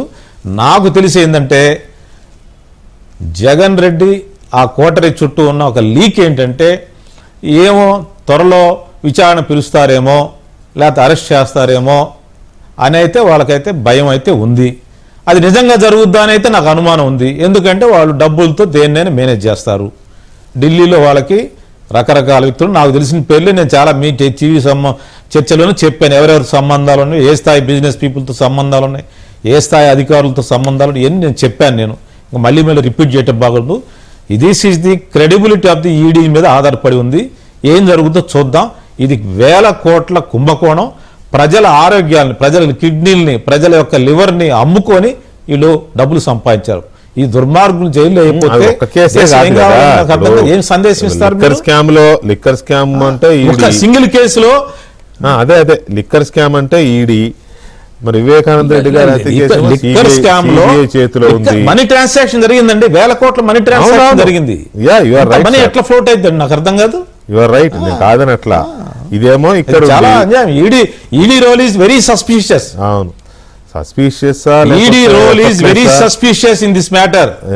టు డిలే నిన్ను నన్నైతే ఈ పాటి పట్టుకెళ్లేవాళ్ళు. అందులో డౌట్ ఏముంది? ప్రజల కిడ్నీలు ప్రతి గ్రామంలో. ఇప్పుడు గుంటూరు జీజీహెచ్కి రండి సార్, గుంటూరు జనరల్ ఆసుపత్రిలో 100 మంది పేషెంట్లు కిడ్నీలు పోయి లివర్లు పోయి రోజు మాకు కనిపి ఏంటంటే ఆ జగన్ చీప్ లిక్కర్ దాగి మందులు ఆడుతున్నారు. చచ్చిపోయిన గ్రామానికి 1, 2, 4 చస్తా ఉన్నారు. రైట్. అంత దుర్మార్గం చేసి నాకు అర్థం కాదు. భాను ప్రకాష్ రెడ్డి గారు ఇప్పుడు అంతో జగన్మోహన్ రెడ్డి గారు నమ్ముకొని వీళ్ళైతే ఢిల్లీలో నాకు ఉపయోగపడతారు, లాబింగ్ చేస్తారు అని చెప్పి రాజ్యసభకు పంపించాడు విజయసాయి రెడ్డి గారిని. పేర్లు ఎందుకు కానీ ఇంకో 2-3 మీకు తెలుసు, నేను చెప్పవసరలా. అందులో అగ్రగణ్యుడు, ప్రథముడు, చాలా తెలివైనవాడు విజయసాయి రెడ్డి గారే. ఇప్పుడు ఆయనే వచ్చి అమ్ముడు పోయిన కోటరీ అంటుంటే ఈయనే కదా 25 సంవత్సరాలు 30 సంవత్సరాల నుంచి ఆ కుటుంబంలో కోటరీ కాదు ఇంకేదైనా పెద్ద పదం వాడాలి, అంతరంగికుడు, చాలా అంతరంగికుడు ఆయన. అలాంటి అంతరంగికుడుగా ఉన్న ఈయనే బయటకు వచ్చి ఓపెన్గానే స్టేట్మెంట్లు ఇచ్చేస్తున్నాడు. ఆ స్కామ్లో వాడు అలా చేశాడు, ఈ స్కామ్లో వీడిలా చేశాడని. ఎవడెలా చేశాడన్నా డైరెక్ట్గా వెళ్ళి తగిలేది అక్కడ అసలు ఆయనకే కదా. సో ఇంకా ఈయన ఇలా చేస్తూ అమ్ముడు పోయారు అని ఇంకెవరినో అంటుంటే అది ఎలాగా సెట్ అవుతుంది? అది సింక్ అవ్వట్లేదు కదా. అంటే సింక్ అవుతుందా? ఆంతరంగిక పోరు అంటారు ఇది. అంటే గతంలో అధికారంలో ఉన్నప్పుడు వాటాల దగ్గర తేడాలు వచ్చిందో, ఎక్కడ తేడాలు వచ్చిందో దాన్ని మనసులో పెట్టుకొని ఇప్పుడు ఏమైనా చెప్తున్నారేమో మనకు తెలీదు. దాన్ని మనసులో పెట్టుకుని ఇప్పుడు చెప్తున్నారేమో. ఎందుకంటే అది ఏదో 1000 రూపాయలు 100 రూపాయలు కాదు, 100,000 కోట్ల రూపాయలు. కానీ డబ్బుల కోసం విజయసాయి రెడ్డి గారు ఇలా చెప్తున్నారని నేను అనుకోవట్లే. నేను చెప్పేది ఆంతరంగిక పోరు ఉంటుంది. అందుకనే అది దానివల్ల డబ్బే కాదు, రాజకీయ ఆధిపత్యం ఉండొచ్చు, డబ్బు ఉండొచ్చు, ఏదైనా దాంట్లో ఏదో ఉండొచ్చు, గుర్తింపు, ఇవన్నీ ఉండొచ్చు. ఇవన్నీ మిక్స్ అయింది కాబట్టి అందుకని ఆయన ట్విట్టర్ ద్వారా ఒక ట్విస్ట్ ఇవ్వాలని చెప్పి ప్రయత్నం చేశారు. ఆ ట్విస్ట్ ఏదో అందరూ డీకోడ్ చేస్తున్నారు. దానికన్నా ముందు నేను మన వరప్రసాద్ అన్నకి, కిరణ్ కుమార్ గారికి చెప్తున్నా, ఆంధ్రప్రదేశ్ రాష్ట్ర ముఖ్యమంత్రికి కేంద్ర ప్రభుత్వానికి ఏ విధమైన సంబంధాలు ఉంటాయో ఆ విధమైన సంబంధాలు మాత్రమే మాజీ ముఖ్యమంత్రి జగన్మోహన్ రెడ్డి గారికి కేంద్ర ప్రభుత్వానికి ఉందే తప్ప ఎవరిని వ్యక్తిగతంగా కాపాడాల్సిన అవసరం కేంద్ర ప్రభుత్వానికి లేదు. అది క్లారిటీ ఇస్తున్నా. ఎందుకంటే ఇందుకు చెప్పారు ఎవరో కాపాడుతున్నారు, అక్కడ ఏదో ఏజెన్సీలు ఉంటాయి కేంద్ర ప్రభుత్వం ఒక ముఖ్య. అందుకని నేను చెప్పేది కేంద్ర ప్రభుత్వం రాష్ట్ర ప్రభుత్వం అని చెప్తున్నాను. నేను ఎక్కడ పార్టీలు కోట్ చేయట్లేదు. ముఖ్యమంత్రికి ఏ విధంగా ఇప్పుడు చెప్పారు జగన్మోహన్ రెడ్డి గారికి అనుమతి ఎందుకు ఇచ్చారు? ప్రజాస్వామ్యంలో ఎవరిని అనుమతి ఇస్తారన్నా? మాదేమి జగన్మోహన్ రెడ్డి రాజ్యం కాదు కదా, ప్రతిపక్షాన్ని, పత్రికల్ని, ప్రజల్ని అనగదొక్కే ప్రభుత్వం మాది కాదు కదా. మీరు రేపు ధర్నా చేస్తారని మీకు కూడా అనుమతిస్తాం. ప్రజాస్వామ్యం ఇది. కాబట్టి ప్రజాస్వామ్యంలో మీరు మీకున్నటువంటి సమస్యని బయటపెట్టాల్సిన బాధ్యత మీ మీద ఉంది. కాబట్టి దాన్ని మీరు చేస్తారన్నా మేము ఇచ్చేదానికి సిద్ధంగా ఉన్నాం. అది ఆ ఎపిసోడ్ వెళ్ళిపోతే ఇంతకుముందు మీరు చెప్పినట్టు ఖచ్చితంగా రాబో రోజుల్లో పార్లమెంట్ సమావేశాలు జరుగుతున్నప్పుడు ఇచ్చారు sir. It's very vital. Sir ఒక నిమిషం అండి. మరి ఇదే లిక్కర్ స్కామ్ ఇస్తామంటున్నా. ప్రజాస్వామ్యంలో ప్రజాస్వామ్య పద్ధతికి మేము వెళ్తాం. ప్రజాస్వామ్యంలో ప్రజాస్వామ్య పద్ధతి వాళ్ళు ఒక ప్రజాస్వామ్య పద్ధతిలో ధర్నా చేసుకునే హక్కు వాళ్ళకు ఉంది. అది అనుమతి అడిగారు, అనుమతి ఇచ్చారు, కొన్ని షరతులు ఉంటాయి. ఓకే, అది వదిలేయండి. చెప్పండి. ఢిల్లీ సీఎం అరవింద్ కేజ్రీవాల్ అదే లిక్కర్ స్కామ్ ఇక్కడ జరిగినప్పుడు ఇక్కడ ఎవరిని టచ్ చేయలేకపోతున్నారు కదా. ఎందుకు టచ్ చేయలేకపోతున్నారు? ఉంది, అందరినీ ఎవరెవరు జైల్లో ఉన్నారు అన్ని తెలిసి కూడా మీరు మాట్లాడితే ఎలా అన్న? ఎవరు ఎంతమంది జైలుకి పోయినారు తెలుసు కదా, ఎవరెవరు జైల్లో ఉన్నారు తెలుసు కదా. కాకుండా ఉందా? అరెస్టులు కాకుండా ఉందా? అరెస్టులు కాకుండా ఉందా? చెప్తున్నాను కదా, ఏ కేడీని ఈడీ వదలదు, ఏ కేడీని ఈడీ వదలదు, నమ్మకం లేదు, ఏ కేడీని ఈడీ వదలదు. ఏదో ఉంది చూస్తారు, ఓపిక పట్టండి. మీ కాంగ్రెస్ వాళ్ళకి ఓపిక ఉండదు, కాంగ్రెస్ వాళ్ళకి ఓపిక ఉండదు. ఏదైనా సరే ఏదేదో మాట్లాడతారు. అందుకని ప్రజలు మీకు ఈ విధంగా ఇంక చెప్పకూడదు. ఎందుకులేండి, మీకు అర్థమైపోతుంది. కాబట్టి ఓట్ చోరీ కానీ ఈవీఎం ట్యాంపరింగ్ చేసి చెప్పలేదు కదా. ఇది ఓడిపోతే కర్ణాటకలో గెలిచింది కూడా ఈవీఎంఏనా? అది కూడా చెప్పుకోండి. కర్ణాటకలో ప్రభుత్వం వచ్చింది, తెలంగాణ వచ్చింది, ఈవీఎంఏనా? ఈవీఎం తెచ్చిందే కాంగ్రెస్ కదా. చెప్పండి. కర్ణాటక తెలంగాణ కూడా ఈవీఎంఏనా చెప్పుకోండి. ఒప్పుకోండి. కర్ణాటక తెలంగాణ ఈవీఎం. ఎందుకంటే కిరణ్ కుమార్ రెడ్డి గారు ఇప్పుడు గెలిచిన కిరణ్ కుమార్ రెడ్డి గారు ఒక పని చేయగలరా? భానుగారు ఒక్క నిమిషం. గెలిచినప్పుడేమో ఈవీఎం మంచిది, ఓడిపోతే ఈవీఎం చెడ్డది. ఒక పని చేయండి, ఈవీఎంను వ్యతిరేకించే వాళ్ళందరూ ఈ దేశంలో కాంగ్రెస్ పార్టీ కానీ ఇంకొక పార్టీ కానీ ఒక పని చేయగలరా? ఈవీఎంలు ఎత్తేసేంత వరకు మేము ఎన్నికల్లో పాల్గొనబోము అని పాస్ చేసి కూర్చోండి. సార్ ఇక్కడ సమస్య ఈవీఎం వదిలేయండి సార్. ఇవన్నీ అనవసరమైన దాంట్లోకి వెళ్ళొద్దులే కానీ ఈవీఎంలు తగ్గిందే. మీరు మీ హయాంలో చాలా ఎలక్షన్లు జరిగాయి. మీ హయాంలో కాంగ్రెస్ హయాంలో కానీ కాంగ్రెస్ అలయన్స్ యూపీఏ హయాంలో కానీ చాలా ఎలక్షన్లు జరిగాయి, చాలా స్టేట్స్ లో జరిగాయి. మొన్న కర్ణాటకలో జరిగింది, తెలంగాణలో రేవంత్ రెడ్డి గారికి జరిగింది. కౌంటింగ్ ఓట్లకి డిఫరెన్స్ ఎంత? వద్దులే దాంట్లో వద్దులేదు సార్. కౌంటింగ్ ఓట్లు డిఫరెన్స్ చెప్పడానికి చాలా చెప్తారు. అవన్నీ ఒట్టి మాటలండి. ఈవీఎం తప్పు పట్టడం అంటే కుంటి సాకులు ఎత్తుకోవడమే. ఇంకా ఇందులో రెండో సాకే లేదు, రెండో ఇష్యూనే లేదు. ఓకే వెంకటకృష్ణ గారు భాను గారు అయిపోయిందా ఇది? ఈ సబ్జెక్ట్ మీద చెప్పండి. ఈవీఎంల మీద 2 మాటలు మాట్లాడతాను. ఇప్పుడు ప్రజాస్వామ్యాన్ని గౌరవించాల్సినటువంటి అవసరం ఉంది. ప్రజాస్వామ్యంలో ప్రజలు చాలా ఓటు అనేటటువంటి దాన్ని చాలా పవిత్రంగా చూస్తారు. అవును, మీరన్నట్లు ఈవీఎంలు రాష్ట్రాలు ప్రజల అభిప్రాయానికి వ్యతిరేకంగా అధికార పార్టీ గుద్దేసుకుంది అనేటటువంటి అభిప్రాయం ఉంటే ప్రజలు ఊరుకుంటారని మీరు ఎందుకు ఊరుకుంటారండి? ప్రజలు సహిస్తారా? మా ప్రాంతంలో మా వార్డ్ అంతా కూడా ఒక పార్టీకి వేసాం, ఎట్లా పడింది అనేటటువంటిది నిలదీయరండి. ఇక్కడ జగన్మోహన్ రెడ్డి గారు కూడా అంతే, మాకంతా ఓట్లేసేసారు ఈవీఎంలు మోసము అని ప్రజలే చెప్తున్నారు. భయపడ్డాము, ఈ పాలనకు భయపడ్డాము, ఈ మందుకు కల్తీ మద్యానికి భయపడ్డామని చెప్పి ప్రజలు, మామూలు ప్రజలే బయటకు చెప్తూ ఉంటున్నప్పుడు వాస్తవాలు చూడాలి. ప్రజాస్వామ్యం already election commission of India ముందు ఉండేటటువంటి పిటిషన్స్ కి ఇప్పుడు ఎలక్షన్ కమిషన్ సమాధానం సార్ ఒక పని చేయమనండి. రాహుల్ గాంధీ గారిని మమతా బెనర్జీ గారిని జగన్మోహన్ రెడ్డి గారిని ఇలా ఎవరెవరైతే వ్యతిరేకిస్తారో అందరు కలిసి ఒక ఫోరం పెట్టండి, యాంటీ ఈవీఎం ఫోరం అని. ఏఈఎఫ్ జరుగుతాం సార్, దాని మీద యుద్ధం జరుగుతుంది. జగన్మోహన్ రెడ్డి కూడా కలుపుకుంటున్నారా? కలిపితే చేయండి, ప్రజలు చైతన్యవంతులు చేయండి, చేస్తున్నాం, చేయండి. ప్రజలు చైతన్యవంతులు చేయండి. అమ్మా ఈవీఎంలు పెడితే ఓట్లు వేయకండి, మీరు ఈవీఎంలు తీసేదాకా ఓట్లు వేయకండి, చైతన్యవంతులు చేయండి. చూద్దాం, అది చూద్దాం, ఆ సంబరము చూద్దాం. కాబట్టి అనవసరమైన కుంటి సాగులు ఎత్తుకోవడం అంత కరెక్ట్ గా లేదు. దాంట్లో ఓకే, దాన్ని అక్కడితో ఆపుదాం. ఇప్పుడు ఈ ప్లాట్ఫామ్ లో ఇప్పుడు ఏదైతే మీరు మాట్లాడుతున్నారో స్పష్టంగా జగన్మోహన్ రెడ్డి గారిని బీజేపీ ప్రభుత్వం కాపాడుతుందనేటటువంటి మాటలు మాణిక్యం గారే మాట్లాడారు. అంటే ఈ రోజు రాష్ట్రంలో 24 గంటలు బీజేపీనే పట్టుకుంటారు ఎందుకండి మీరు? అంటుంటే ఎంతమంది అరెస్ట్ చేశారు ఇంకా అది చెప్పండి. ఏమి ఎవరిని అరెస్ట్ చేయకుండా దాచిపెడతారు? మళ్ళీ మళ్ళీ చెప్తున్నా, కాదు, మాణిక్య వరప్రసాద్ గారు అన్నదేమో ఈడీ అనుకున్నంత స్పీడ్ గా ఆశించినంత సమర్థవంతంగా చేయడం లేదు, మేనేజ్ చేయబడుతున్నట్టుంది, వీళ్ళ ద్వారా వీళ్ళు మేనేజ్ చేయడానికి మహాముదుర్లు వీళ్ళని మాణిక్య వరప్రసాద్ గారు అన్నది. ఆయన బీజేపీని అనలేదు. కిరణ్ కుమార్ రెడ్డి గారు బీజేపీ ప్రభుత్వం ఎవరుంటే అధికారులు వాళ్ళ మాట వింటారు సార్. ఈడీ, సిబిఐ, కాంగ్రెస్ పార్టీకి రాహుల్ గాంధీకి ఎంతసేపు మీరున్నప్పుడు మీ మాట మీరు నడిపించారు. అధ్యక్షుడు రాహుల్ గాంధీకి ఎంతసేపు బీజేపీ మీద పడి ఏడ్చే పరిస్థితే కదా. అందుకని ప్రజలు వాళ్ళు నేర్పిస్తున్నారు కాంగ్రెస్ పార్టీని. మీద పడి ఏడ్చే మీకేమొస్తుంది? ప్రజలు మిమ్మల్ని నేర్పిస్తున్నారు.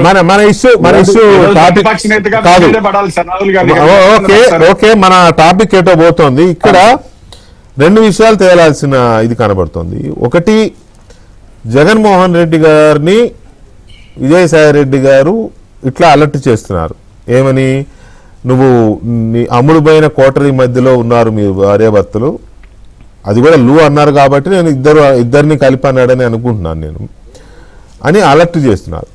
అలర్ట్ చేస్తున్నారంటే తనను తాను సేవ్ చేసుకోవడం కోసం ముందుగానే కోటరీ మీద బండేసిపోతున్నారా, లేక జగన్మోహన్ రెడ్డి మీద ప్రేమతో అభిమానంతో అలర్ట్ చేస్తున్నారా? ఇది ఒక విషయం తేలాల్సిన అవసరం ఉంది. రెండోది, వెనిజులా అధ్యక్షుడిని కోట్ చేశారు. చుట్టూ సమర్థవంతమైన అధికారులు, వ్యవస్థలు, ఏజెన్సీలు ఉండగా కూడా ఎవరికి ఏమీ అవ్వకుండా అమెరికా వచ్చి ఎత్తుకుపోయింది అని. అంటే మీ చుట్టూ ఉండేవాళ్ళు అలా ఉండగానే మిమ్మల్ని ఎవరో ఎత్తుకుపోతారు అన్నారు. ఆ ఎవరో ఎత్తుకుపోయేది ఎవరు?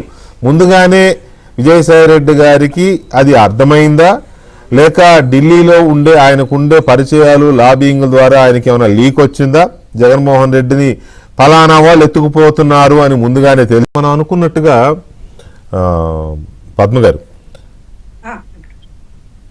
విజయసాయి రెడ్డి గారు చెప్తున్నట్టుగా ఆ కోటరీలో ఉన్నారు, మీరు చాలా ప్రమాదకరమైన పరిస్థితుల్లో ఉన్నారు అని అలర్ట్ చేస్తున్నట్టు కనపడుతుంది. ఒకటి వాస్తవం, మీరు ఇందాక అన్నట్టుగా తనను తాను ముందుగా సేవ్ చేసుకోవడం కోసం ఎదుటి వాళ్ళ మీద ఒక బండేస్తున్నాడు అనేది కొంత కనబడుతుంది, నో డౌట్. దాన్ని మనం కొట్టిపారేయలేని ఇది. అట్ ది సేమ్ టైం ఇది కూడా ఒక ఫ్యాక్టర్ అయి ఉండొచ్చా? అలర్ట్ చేస్తూ ప్రేమతో, జగన్మోహన్ రెడ్డి గారి మీద ప్రేమతోనో లేకపోతే ఇంకొకటితోనో, భయంతోనే అనుకుందాం, భక్తితోనే అనుకుందాం, అలర్ట్ చేస్తున్నాడు. ఆ బాబు నువ్వు కోటరీని వదిలించుకుంటే కాస్త సేవ్ అవుతావు అని ఏమైనా అలర్ట్ చేస్తున్నారా? నేను ఇందాక ఆర్గ్యుమెంట్ కు ఒక ఫేస్ వినిపించాను. ఇప్పుడు ఇంకొక ఫేస్ నేను ఏం చూస్తున్నానంటే, చాలా గూఢార్థం ఉంది ఈ ట్వీట్ లో. ఆయన ఏదో చాలా క్లియర్ ఇండికేషన్ ఇవ్వాలని అనుకుంటున్నాడు. ఇది కేవలం అంటే వెనిజులాతో పోల్చడం అంటే అంతర్జాతీయ స్థాయికి వెళ్ళిపోయింది టాపిక్. ఇవాళ సిబిఐకి సంబంధించినటువంటిదో లేకపోతే సిబిసిఐడి సంబంధించినటువంటిదో, ఈడీ కూడా తేలికైపోయింది కదా ప్రధానంగా మన రాష్ట్రంలో. దేశంలో ఎక్కడైనా ఈడీ అంటే భయం ఉందేమో కానీ మనకు సిబిఐ అన్న భయం లేదు, ఈడీ అన్న భయం లేదు. కాబట్టి అది చాలా కామన్ థింగ్. కాబట్టి దానికంత భయపడిపోయి ఎత్తుకెళ్ళిపోతారన్నంత ట్వీట్ ఇవ్వాల్సినటువంటి అవసరం లేదు. అంతర్జాతీయంగా లింకు పెట్టారు అని అంటే అంతర్జాతీయ విషయాలు చాలా సాయి రెడ్డి గారికి తెలుసు.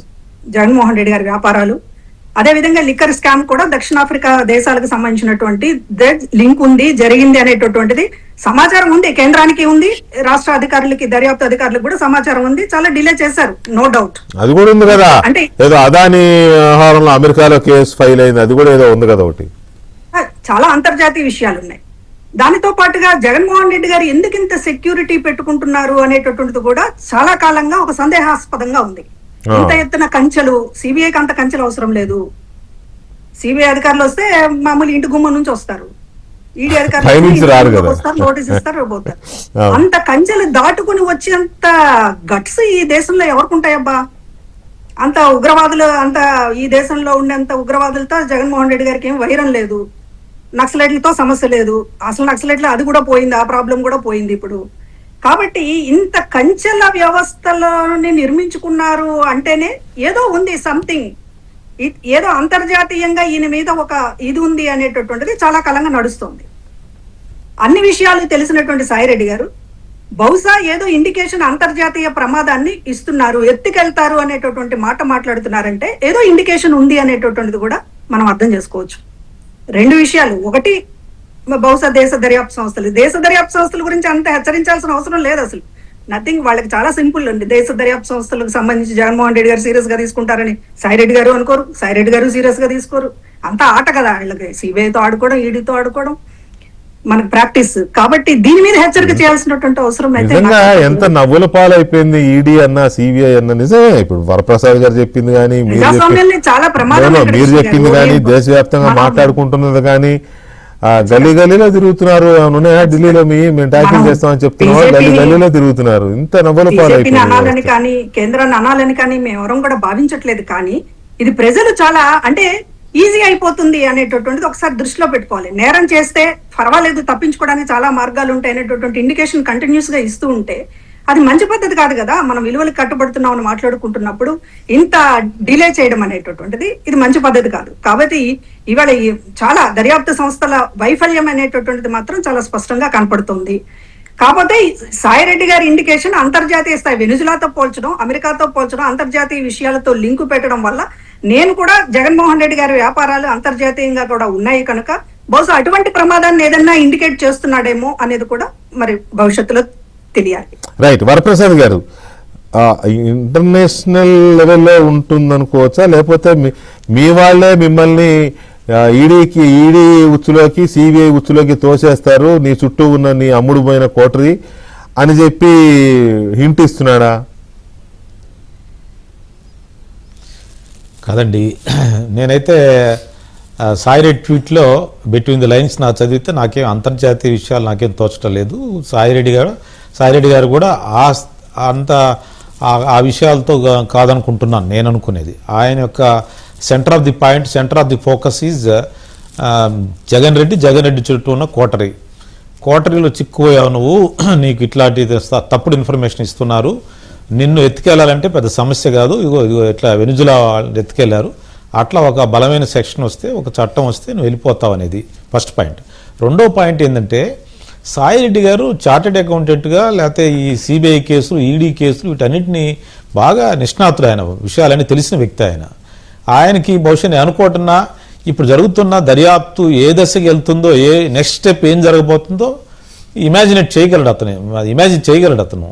కాబట్టి నెక్స్ట్ స్టెప్ డోర్ దగ్గర ఉంది. అసలు ఇదే దర్యాప్తు సంస్థ ఏ వాళ్ళకి ఇచ్చినా, ఈడీ పవర్స్ ఇంకో వాళ్ళకి ఇచ్చినా, నీకు ఇచ్చినా, నాకు ఇచ్చినా, మన ప్యానల్లో కూర్చొని నలుగురికి ఇస్తే చేసేది ఏంటి? నెక్స్ట్ మొత్తం ఇన్వెస్టిగేషన్ అయిపోయింది. ఆల్ కసిరెడ్డి మొత్తం టీం అంతా కూడా ఇన్వెస్టిగేషన్ అయిపోయింది, వాళ్ళ ఎవిడెన్స్ అయిపోయింది. కొంతమంది అప్రూవర్స్గా మారారు, కొంతమంది లీక్స్ ఇచ్చారు, కొంతమంది ఇన్సైడ్ ఏజెన్సీస్కి ఎక్కడెక్కడ డబ్బులు వచ్చింది చెప్పారు, ఎక్కడ బంగారం కొన్నది, ఎక్కడ గుంత పెట్టింది, ఎక్కడ పూడ్చిపెట్టింది మొత్తం చెప్పారు. ఏ ఆస్తుల రూపంలో చెప్పారు, 1000 కోట్లు ఎక్కడ ఉన్నాయో మొత్తం చెప్పారు. చెప్పిన తర్వాత మా నలుగురు ఎవరిని అపాయింట్ చేసిన ఏజెన్సీగా ఏం చేస్తాం, నెక్స్ట్ ఎవరి దగ్గరికి వెళ్ళాలి, తాడేపల్లి వెళ్ళాలి, వెళ్ళటానికి సిద్ధంగా ఉందనేది ఒక ఇండికేషన్ ఇస్తున్నాడు అతను. బికాస్ ది సిచ్యువేషన్ అతను తెలుసు, సాయిరెడ్డికి తెలుసు. ఏం తెలుసు? ఇన్వెస్టిగేషన్ నెక్స్ట్ స్టెప్ ఏముంటుందో ఊహించగలడు అతను. అది కూడా కావచ్చు, లేకపోతే లీక్స్ ఉండవచ్చు.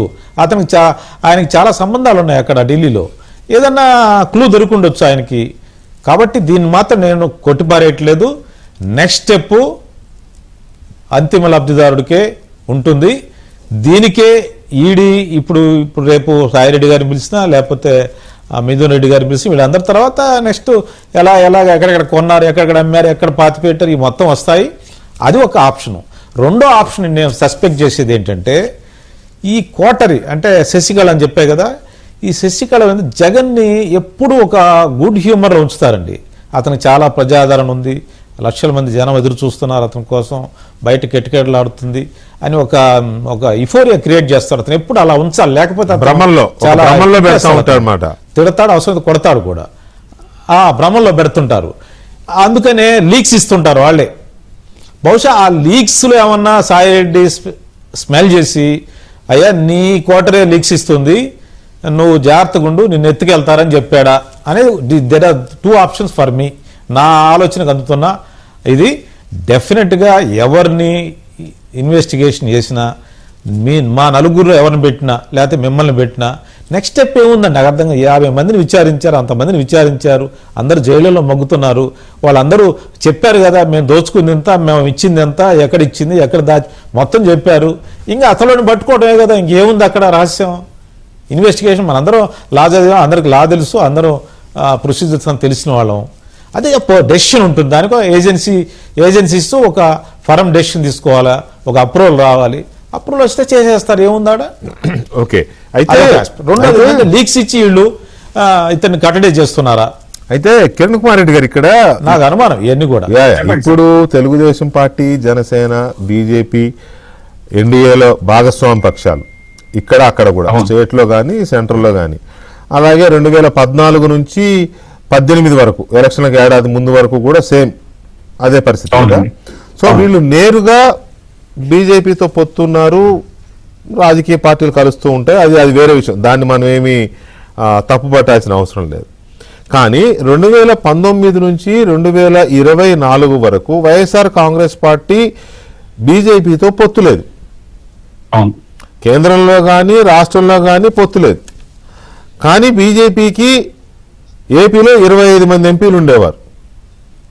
ఏది ఓన్లీ లోక్సభకే, అంటే డైరెక్ట్గా కాదు, ఇండైరెక్ట్గా.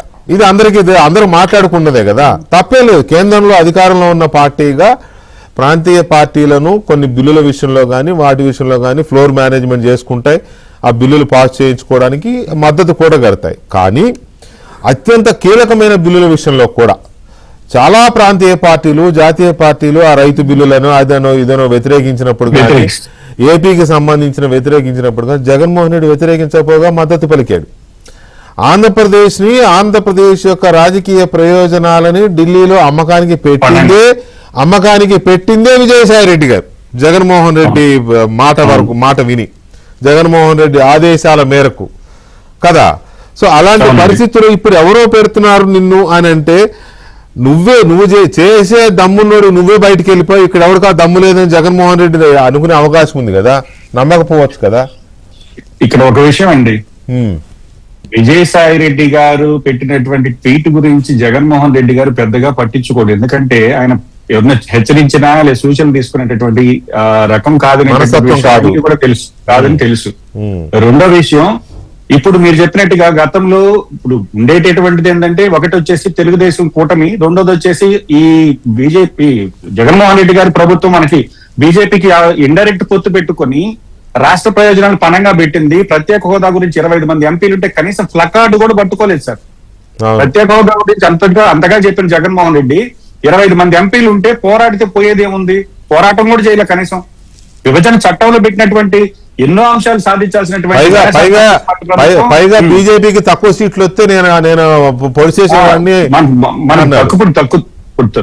ఇప్పుడు తక్కువ వచ్చింది, చంద్రబాబు గారి మీద డిపెండ్ అయింది. అయినా కూడా ఈ రోజు పోలవరం ప్రాజెక్ట్ కావచ్చు, ఉపాధి హామీ చట్టం కావచ్చు, ఇట్లాంటివన్నీ రాష్ట్ర ప్రయోజనాలు దెబ్బతింటున్నా కూడా ఈ రెండు ప్రాంతీయ పార్టీలు బీజేపీకి తొత్తులుగా మారాయనేది ఈరోజు రాష్ట్ర ప్రజలకు స్పష్టంగా అర్థమవుతుంది. ఈ రోజు ఒక్క మాట చెప్తాను సార్, బీజేపీకి సంబంధించినటువంటి వైద్య విద్య శాఖ మంత్రి ఉన్నాడు, మెడికల్ ఎడ్యుకేషన్ మినిస్టర్ సత్య గారు. ప్రైవేట్ కాలేజీకి సంబంధించి సత్యకుమార్ గారు, ప్రైవేట్ కాలేజీకి సంబంధించి గవర్నమెంట్ కాలేజీ పీపీపీ మోడ్ లో టెండర్లు వేయమంటే జగన్మోహన్ రెడ్డి గారు బెదిరిస్తే ఒక్క టెండర్ వేయలేదు. అంటే అదైతే కొంత బాధాకరమైన పొజిషన్. టెండర్లు వేయకపోవడం ఏంటి గవర్నమెంట్, జగన్మోహన్ రెడ్డి ఈ రోజు ఢిల్లీకి జగన్మోహన్ రెడ్డి గారి అవసరం ఉంది, వాళ్ళిద్దరిని బ్యాలెన్స్ చేస్తున్నారనేటువంటి విషయం. వీళ్ళిద్దరు కూడా రాష్ట్ర ప్రయోజనాలను పక్కన పెట్టి బీజేపీతో వాళ్ళకి ఉండేటటువంటి స్వప్రయోజనాల కోసం ఈ రాష్ట్ర ప్రయోజనాలను తాకట్టు పెడుతున్నారు రెండు ప్రాంతీయ పార్టీలు. ఈ రోజు రాష్ట్ర ప్రజలకు అర్థమవుతుంది. బీజేపీ కూడా అదే విధంగా తన చేతిలో ఉండేటటువంటి సంస్థలతో వీళ్ళని ఆడిస్తుంది అనేటటువంటి విషయం. నేను మళ్ళీ చెప్తున్నా, లిక్కర్ స్కామ్ లో ఢిల్లీ సీఎం అరెస్ట్ చేశారు, కేసీఆర్ గారు కూతుర్ని అరెస్ట్ చేశారు, లబ్ధి పొందినటువంటి అంతిమ లబ్ధిదారులు ఎవరు అనేది ఈ రోజు స్పష్టంగా రాష్ట్ర ప్రజలకి దేశ ప్రజలకి అందరూ తెలుస్తున్నా ఈ రోజు కూడా మీరు నోటీస్ ఇవ్వలేని పరిస్థితుల్లో ఉన్నారు కదా. ఇది అందరికి అర్థమవుతుంది కాబట్టి దీని గురించి పెద్దగా పద్మ గారు చెప్పినట్టు సిబిఐ ఈడీ వీటి గురించి భయపడేటటువంటి పరిస్థితుల్లో జగన్మోహన్ రెడ్డి గారు ఉంటారని నేను అనుకోవట్లేదు. ఎందుకంటే బీజేపీతో ఆయనకి అక్రమ పొత్తుంది, అదేవిధంగా ఆయన అవసరం ఈయనకుంది, వ్యాపార లావాదేవీలు కావచ్చు, కాంట్రాక్ట్ లావాదేవీలు కావచ్చు, ఇవన్నీ కూడా జరిగాయనేటటువంటి విషయం ఈరోజు రాష్ట్ర ప్రజలందరికీ అర్థమవుతుంది. రాష్ట్ర ప్రయోజనాల కోసం కొట్లాడే పార్టీ రాష్ట్ర ప్రజల తరపున ఈరోజు ఒక కాంగ్రెస్ తప్ప బీజేపీతో మరి ఏ పార్టీ కూడా భానుగారు, నాకు విజయసాయి రెడ్డి గారి ట్వీట్ చూస్తే నాకు ఓవరాల్ గా నేను డీకోడ్ చేసుకుంటే నాకు అర్థమైన దాని ప్రకారం, బాబు నువ్వు ఆ కోటరీల మాటలు నమ్మి నువ్వు ఇది చేస్తున్నావు, వాళ్ళు ఆల్రెడీ అమ్ముడుపోయి నిన్ను రోడ్డున పడేస్తారు, వెనుజులా అధ్యక్షుడిని ఎత్తుకుపోయినట్టు నువ్వు ఎంత బందోబస్తు మధ్య ఉన్నా నిన్ను ఎవరో ఎత్తుకుపోతారని ఇండైరెక్ట్ గా చెప్పాడు. నాకు ఆయన ద్వారా అర్థమైంది ఏంటంటే ఈ సిబిఐ ఈడీ లాంటి ఏజెన్సీలు నువ్వు ఎంత ఇదిగా అనుకున్నా తీసుకెళ్లి నిన్ను ఎక్కడో లోపల పెట్టడం పక్కా నీ కేసుల విచారణలో అనేది ఆయన చెప్పకనే చెప్తున్నట్టు నాకు అనిపిస్తుంది. అది ఈడీనా సిబిఐయా ఇంకో కేసా మొత్తం మీద అయితే నిన్ను త్వరలో తీసుకెళ్లి లోపలేస్తారు అని ఒక ఇండికేషన్ చాలా క్లియర్గా పంపిస్తున్నట్టు ఆయన ట్వీట్ ద్వారా నాకు అర్థమైంది. అయితే వరప్రసాద్ గారు కావచ్చు, కిరణ్ కుమార్ రెడ్డి గారు కావచ్చు, పద్మ గారు కావచ్చు, చాలా మందికి ఈ ఏజెన్సీల మీద అంత నమ్మకం లేదు. జగన్మోహన్ రెడ్డి ఈజీగా మ్యానిపులేట్ చేయగలడు, మేనేజ్ చేయగలడు. అది బీజేపీ ద్వారా కావచ్చు, లేదా కొంతమంది ప్రభుత్వంలోని పెద్దల ద్వారా కావచ్చు, లేదా ఈ ఏజెన్సీల అధికారులతో కావచ్చు, ఎవరితోనైనా మేనేజ్ చేసుకుని తనను తాను సేవ్ చేసుకోగలడు అని జనం అనుకుంటున్నారు. ఇప్పుడు మన ప్యానల్లో పెద్దలు అనుకున్నట్టుగానే నాకేమో అది అలా అర్థమవుతుంది. మరి సో దీనికి మీరు ఇచ్చే కంక్లూజన్ ఏంటి? ఇది మేనేజ్ చేసే కేసు కాదన్నా, ఇది ఏదైనా ఇంట్లో ఏదైనా చెట్టు కింద పంచాయతీ చేసుకునే పంచాయతీలు ఇదేమన్నా ఎన్ఫోర్స్మెంట్ డైరెక్టరేట్ సిబిఐ ఆల్రెడీ ఆయన మీద ఛార్జ్ షీట్లు అయిపోయింది, విచారణ జరుగుతోంది కాబట్టి ఖచ్చితంగా తప్పించుకునే అవకాశం లేదు. సిసోడియా, కేజ్రీవాల్, కవిత, నెక్స్ట్ విజయసాయి రెడ్డి ఎవరు చెప్పారో వాళ్ళు ఖచ్చితంగా ఎవరు తప్పించుకునే అవకాశం లేదు. ఇంతకుముందు అందరూ ఈడీ గురించి కానీ ఇప్పుడు ముఖ్యంగా కిరణ్ కుమార్ గారు ఎంతసేపు బీజేపీ అంటున్నారు. అవునండి, దేశ ప్రయోజనాల దృష్ట్యా దేశాన్ని అభివృద్ధి పదంలో ముందుకు తీసుకుపోవాలనే దృష్ట్యా తీసుకొని చుట్టూ బిల్లులకి తోడుగున్నారు. తొత్తులకి తోడుకి చాలా డిఫరెన్స్ ఉంటుంది. అది ఆలోచించారు. కాంగ్రెస్ పార్టీ ఎవరు తోడలేరు. కాంగ్రెస్ పార్టీ ఏకాకి అయిపోతుంది కాబట్టి ఆ కాకి మా గురించి అరుస్తా ఉంది. కాంగ్రెస్ పార్టీ ఏకాకి అయిపోతుంది, ఆ కాకి మా గురించి అరుస్తా ఉంది. కాంగ్రెస్ పార్టీ ఏకాకి అయిపోతుంది, ఆ కాకి మా గురించి అరుస్తా ఉంది. సంవత్సరంలో అంజయ్ గారు ముఖ్యమంత్రిగా ఉన్నప్పుడు శంకుస్థాపన చేసిన పోలవరం 2014లో మోదీ గారు ప్రధానమంత్రి వరకు అట్లే పడి ఉంది కదా.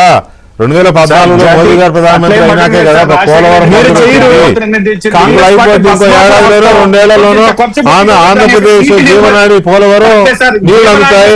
ఎందుకంటే తొందర 4 దశాబ్దాలు చూసిన వాళ్ళు ఇంకొక ఏడాది చూడలేరా, ఆగలేరా? కరెక్ట్ సార్, ఒక్క నిమిషం. నీటి నిల్వ ఎత్తును తగ్గిస్తూ 20,000 కోట్లు అవన్నీ వైసీపీ ప్రచారం అండి. మీరు వైసీపీ ట్రాప్ లో పడకండి. మళ్ళీ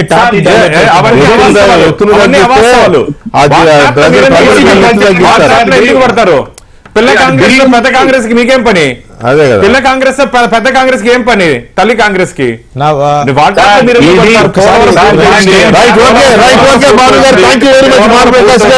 అలాగే కిరణ్ కుమార్ రెడ్డి గారు, వరప్రసాద్ గారు, థ్యాంక్ యూ వెరీ మచ్ అండి. Sorry due to time conclude చేస్తాను. థ్యాంక్ యూ అండి. ఇది ఇవాళ డిబేట్. మళ్ళీ రేపు కలుద్దాం. శుభరాత్రి.